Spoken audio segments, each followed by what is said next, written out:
नमस्ते बच्चों। आज हम आपको इस वीडियो में पढ़ाएंगे अनुप्रास यमक और श्लेष अलंकारों का तुलनात्मक अध्ययन एवं पहचान। अर्थात हम तुलनात्मक रूप से देखेंगे कि अलंकार किस प्रकार के हैं, यानी अनुप्रास यमक और श्लेष अलंकारों में अंतर क्या है, उन अंतरों के अनुसार हम उसको कैसे पहचानेंगे। क्योंकि तमाम प्रतियोगी परीक्षाओं में और जहाँ भी कहीं आप हिंदी पढ़ते हैं वहाँ हर जगह अलंकारों की अपनी उपयोगिता है, अलंकारों का अपना महत्व है। हर परीक्षाओं में अलंकार पूछे जाते हैं, तो परिभाषाएं याद न होने पर हम किस प्रकार से उनको पहचान लेंगे कौन सा अलंकार है। तो इसी के क्रम में हम देखते हैं अलंकारों का तुलनात्मक अध्ययन और पहचान कैसे किया जाता है। तो इसको हम सर्वप्रथम 3 खंडों में विभाजित करते हैं। पहला हो जाएगा अलंकार, दूसरा हो जाएगा उदाहरण और तीसरा हो जाएगा पहचान। जो परीक्षा वगैरह में उदाहरण दिया जाता है उस उदाहरण को देखते हुए हम कैसे पहचानेंगे कि इस उदाहरण में कौन सा अलंकार है। तो सबसे पहले आइए देखते हैं अनुप्रास अलंकार। अनुप्रास अलंकार, अनुप्रास अलंकार का उदाहरण है, पहला देख लेते हैं दमके दतिया दुति दामिनी ज्यों किलकें कल बाल विनोद करें। दमके दतिया दुति दामिनी ज्यों किलकें कल बाल विनोद करें। तो इस उदाहरण में कौन सा अलंकार हम कैसे पहचानेंगे। तो इसकी परिभाषा है, जब कहीं एक ही वर्ण की आवृत्ति हो तब वहां पर अनुप्रास अलंकार होता है। तो इसका है वर्णों की आवृत्ति। वर्णों की आवृत्ति अर्थात अनुप्रास अलंकार में वर्णों की आवृत्ति होती है। वर्ण मतलब अक्षर। जब कहीं एक ही अक्षर एक से अधिक बार आते हैं तो वहां पर अनुप्रास अलंकार होता है। तो पहचान में यही चीज हम लिख लेते हैं, वर्णों की आवृत्ति, ये इसकी पहचान है। तो इसमें द वर्ण, यहाँ पर क वर्ण और यहाँ पर ब वर्ण की आवृत्ति हुई है। तो इसमें द, क और ब इन वर्णों की आवृत्ति हो रही है। तो यहाँ पर हम स्पष्ट है जान लेंगे कि यहाँ पर द, क और ब वर्ण की आवृत्ति हुई है। तो इसलिए इस उदाहरण में अनुप्रास अलंकार है। ज्यादा कुछ नहीं, एक शब्द याद रखना है, वर्णों की आवृत्ति अनुप्रास अलंकार का है, वर्णों की आवृत्ति है। परिभाषा उसकी भी यही बताती है, जहां कहीं भी वर्णों की आवृत्ति होती है वहां पर अनुप्रास अलंकार होता है। तो वर्णों की आवृत्ति, बस इतना ही याद रखना है हमको, अनुप्रास अलंकार के लिए वर्णों की आवृत्ति विशेष महत्व रखता है। अब इसके पश्चात हम देखते हैं कि यमक अलंकार में क्या है। यमक अलंकार,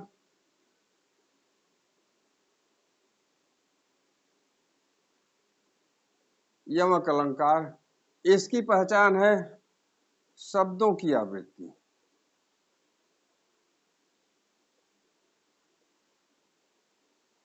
शब्दों की आवृत्ति, इसकी परिभाषा है, जब कहीं पर एक ही शब्द एक से अधिक बार आते हैं और हर बार उसके अर्थ भिन्न हो जाते हैं तो वहां पर यमक अलंकार होता है।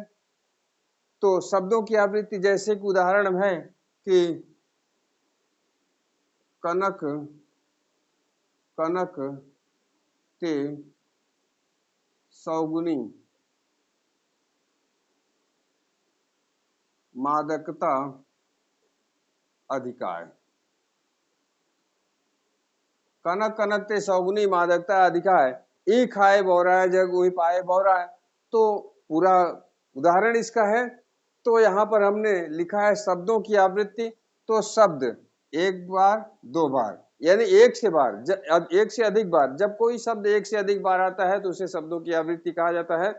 तो इसमें शर्त यही है कि शब्दों की आवृत्ति होनी चाहिए और हर बार अर्थ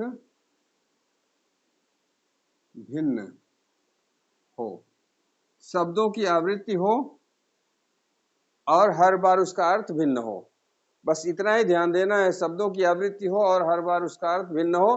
तो शब्दों की आवृत्ति और अर्थ भिन्नता, ये इसकी पहचान है। दो बार आया है कनक शब्द, तो दोनों बार उसका अर्थ अलग अलग है। पहले कनक शब्द का अर्थ हो जाएगा सोना और दूसरे का धतूरा। तो दो बार आया है और दोनों बार उसका अर्थ भिन्न हो गया, तो यहाँ पर यमक अलंकार हो गया। तो इस प्रकार से यमक अलंकार में शब्दों की आवृत्ति होती है, किंतु शब्दों की आवृत्ति जितनी बार होगी उतनी बार उसका अर्थ भिन्न हो जाएगा। दो बार आया है, दो अर्थ हो गया। अगर तीन बार आएगा तो तीन बार अर्थ लगेगा अलग अलग, चार बार आएगा तो चार बार अलग अर्थ लगेगा। इस प्रकार से अर्थ भिन्नता होनी चाहिए, आवृत्ति हो और हर बार अर्थ में भिन्नता होना चाहिए। ये इस यमक अलंकार की पहचान है। अब तीसरा हम लिखते हैं श्लेष अलंकार। श्लेष अलंकार, तो श्लेष अलंकार का परिभाषा उसकी है कि कोई भी शब्द एक बार आता है किंतु उसका अर्थ एक से अधिक होता है। तो एक से अधिक अर्थ होने के कारण वहां पर श्लेष अलंकार हो जाएगा। तो एक शब्द में अनेक अर्थ छुपे हुए हों वहां पर श्लेष अलंकार होता है। जैसे है रहीमन पानी राखिए, रहीमन पानी राखिए बिन पानी सब सून,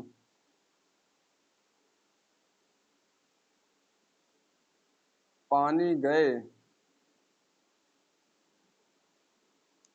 न उबरें, मोती मानुष चून। रहीमन पानी राखिए बिन पानी सब सून, पानी गए न उबरे मोती मानुष चून। तात्पर्य कि यहाँ पर पानी शब्द एक बार आया है, मोती मनुष्य और चूना के लिए उसका अलग अलग अर्थ हो जाएगा। तो मोती के लिए उसका अर्थ हो जाएगा, मोती के लिए चमक हो जाएगा, और मनुष्य के लिए इज्जत हो जाएगा, और चूना के लिए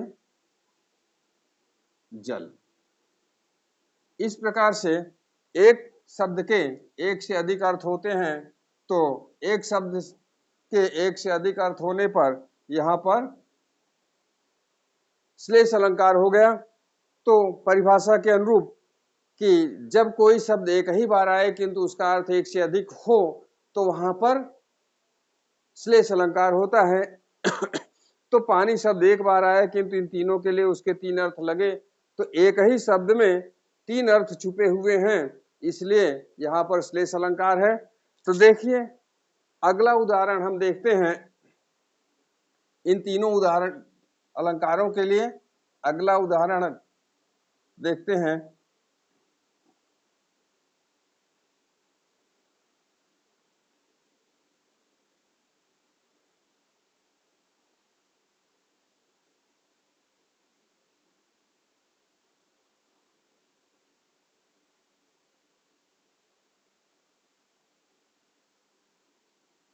इसका हम देख लेते हैं, तरानी तनुजा तट तमाल तरुवर बहुछाए। तरन तनुजा तट तमाल तरुवर बहुछाए, तो यहाँ पर त वर्ण की आवृत्ति हुई। जैसा कि हम पहले ही बता चुके हैं, वर्णों की आवृत्ति है, तो वर्णों की आवृत्ति होने के कारण यहाँ पर क्या हो गया, अनुप्रास अलंकार। त वर्ण की आवृत्ति हुई है, तो यहाँ पर लिख सकते हैं त वर्ण की आवृत्ति। त वर्ण की आवृत्ति हुई, इसलिए यहाँ पर अनुप्रास अलंकार हुआ। परिभाषा के अनुसार कि जब एक ही वर्ण एक से अधिक बार आते हैं तो वहां पर अनुप्रास अलंकार होता है, तो इसलिए यहाँ पर त वर्ण की आवृत्ति हुई। तो इस उदाहरण में अनुप्रास अलंकार है। अगला उदाहरण हम देखते हैं यमक अलंकार का।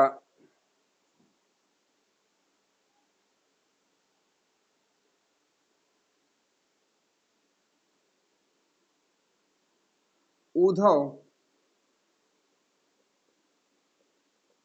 जोग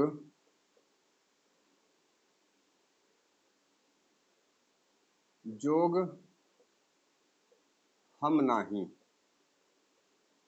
उधव जोग जोग हम नहीं, ये असुर की गोपियां हैं। ये उद्धव जी से कह रही हैं कि हे उद्धव जी, हम आपके योग के योग्य नहीं हैं, योग साधना की योग्य नहीं है, क्योंकि उद्धव जी को भगवान श्री कृष्ण ने मथुरा से ब्रज भेजा है गोपियों के लिए, गोपियों को योग साधना सिखाने के लिए। तो उद्धव जी आए हैं, उद्धव जी चाहते हैं कि गोपियां योग साधना को अपना लें। तो जब उनसे कहते हैं गोपियों से, तो उद्धव जी से गोपियां स्पष्ट कहती है कि हे उद्धव जी, हम आपके योग के योग्य नहीं हैं, अर्थात उद्धव जोग जोग हम नहीं। तो यहाँ पर जोग शब्द दो बार आया है। जैसा कि इसकी परिभाषा है कि जहां कोई शब्द, ध्यान देना है, यहाँ वर्ण है, यहाँ शब्दों की आवृत्ति होगा, शब्दों की आवृत्ति। यहाँ वर्णों की आवृत्ति है, यहाँ शब्दों की आवृत्ति है। यही ध्यान देने की बात है कि अनुप्रास में वर्णों की आवृत्ति होती है और यमक में शब्दों की आवृत्ति होती है। और यहाँ पर एक ही शब्द के अनेक अर्थ होते हैं। तो इसमें यही अंतर है। तो यहाँ पर है यमक अलंकार में उधव जोग जोग हम नहीं, तो उधव जोग जोग, जोग शब्द के दो अर्थ हैं। जोग का है योग साधना, और दूसरा जोग, इसका अर्थ है योग्य। गोपियां उद्धव जी से कहती है कि उद्धव जी, हम आपके योग साधना के योग्य नहीं है, अर्थात हम गोपियां आपके योग साधना के लायक नहीं हैं, इसलिए हम गोपियां आपकी योग साधना को नहीं सीख सकती। तो यहाँ पर शब्दों की आवृत्ति हुई है। शब्द एक ही है, दो बार आया है, किंतु दो बार आने के कारण यहाँ दोनों का अर्थ अलग अलग है, इसलिए यहाँ पर यमक अलंकार है। तो आइए अगला देखते हैं।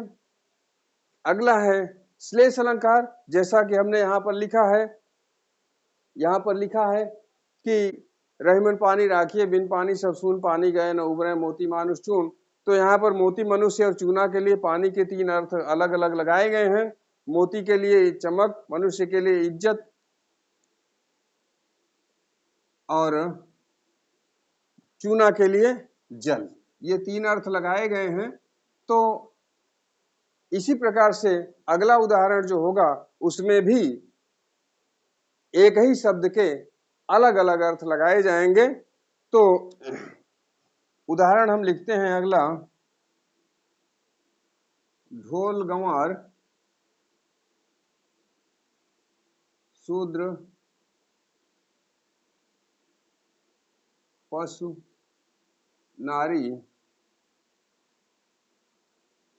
सकल ताड़ना के अधिकारी। ढोल गंवार शूद्र पशु नारी सकल ताड़ना के अधिकारी। यहाँ पर अगर हम क्रमांक देना चाहें तो क्रमांक भी दे सकते हैं।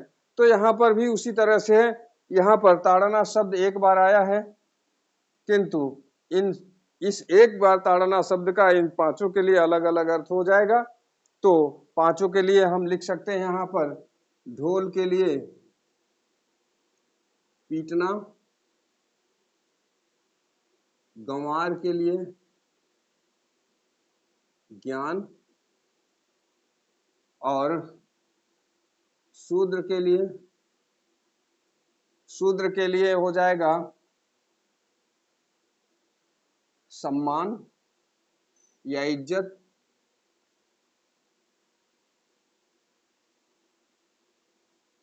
और पशु के लिए प्रेम, और नारी के लिए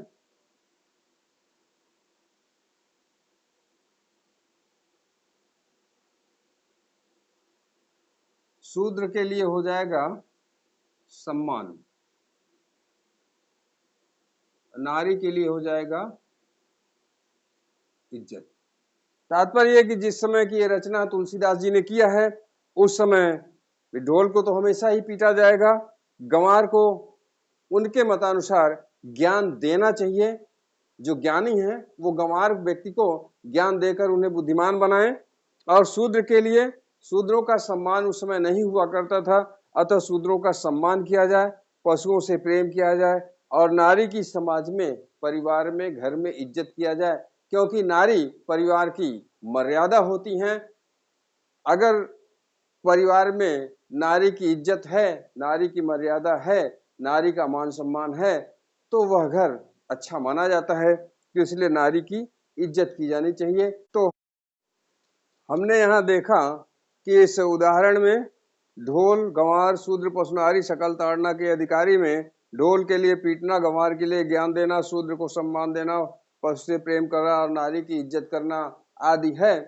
तो निश्चित रूप से कह सकते हैं कि एक ताड़ना शब्द में पांचों के लिए अलग अलग अर्थ छुपा हुआ है। तो जैसा कि इसकी परिभाषा कहती है कि कोई शब्द एक ही बार आए किंतु उसका अर्थ एक से अधिक हो, तो वहां पर श्लेष अलंकार होता है। तो एक शब्द के 5 अर्थ हो गए हैं, यानी एक से अधिक अर्थ हो गए हैं। तो यहाँ इसमें श्लेष अलंकार है। तो हम आशा करते हैं हमारा यह वीडियो आपको पसंद आया होगा। तो आप हमारे इस वीडियो को लाइक करिए, सब्सक्राइब करिए, और हमारे चैनल को, हमारा यह वीडियो लाइक कीजिए, शेयर कीजिए, और हमारे चैनल को सब्सक्राइब कीजिए। तो आज का वीडियो हम यही समाप्त करते हैं। मिलते हैं जल्द ही अगले वीडियो में। तब तक के लिए धन्यवाद।